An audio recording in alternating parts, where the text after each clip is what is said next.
Hi, everyone, and welcome to another edition of Talking Sense right here on Yachting International Radio. My name is Ria. I am your host, and of course, my co-host, Alasdair Milroy of Breaking the Mould Accounting. How are you? Good morning, Ray. I'm well. Today, we're talking about marshmallows. We are. What does that have to do with tax? Well, let me tell you, a news story came across the line not too long ago in regards to a lawsuit that cost, I think it was something over 500,000 pounds to go to court, all over taxing marshmallows. That's right.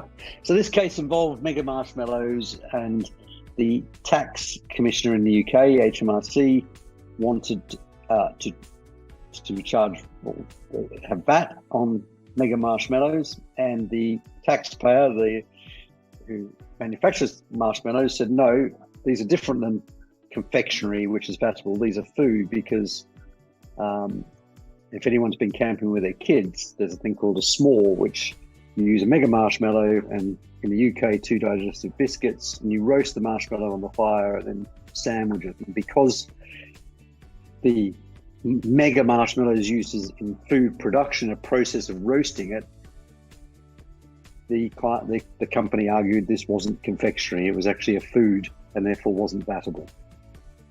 And they won. And they won. Yes. See, now this is why I always say it's really, really important to have an accountant, because I don't care what business you're in. The last thing you're going to think about is taking a look at, for example, your marshmallows. There is no way that you would ever consider that this one is taxable, but this one isn't, just because of its size.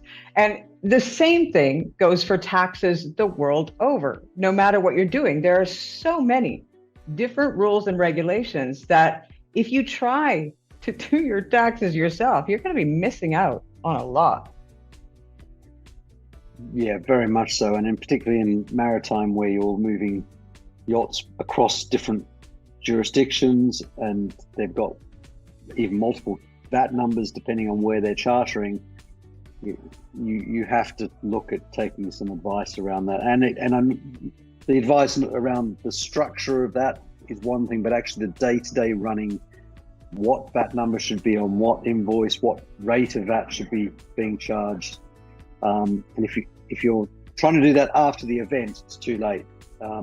You really need to be on top of that on a day-to-day basis. So that takes having your bookkeeping right up to date, telling your suppliers what VAT number to use and getting that right, and making sure you're being charged the right amount. Often, I've certainly seen suppliers charge VAT where they don't need to, or shouldn't be, because the company's VAT registered, maybe in a different country, and suppliers don't often know the rules. So you do need to have someone who knows what they're doing when it comes to all your taxes.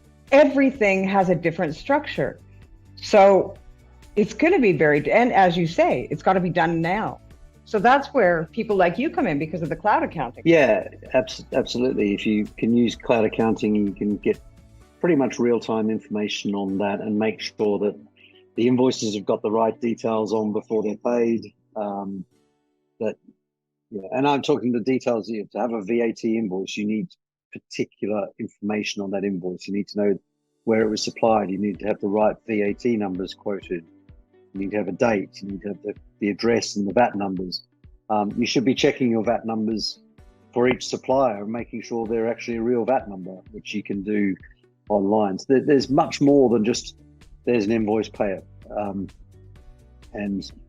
And then there's different VAT rates not just in different countries, but for different services as well. So it is very complicated. And I think the marshmallow case really demonstrates just how complicated it can be. And and everybody should try a s'more. I agree. If something as simple as the common marshmallow has different VAT rates, I can guarantee you are in for a world of hurt if you think you can figure it out when it comes to different countries, when it comes to different services.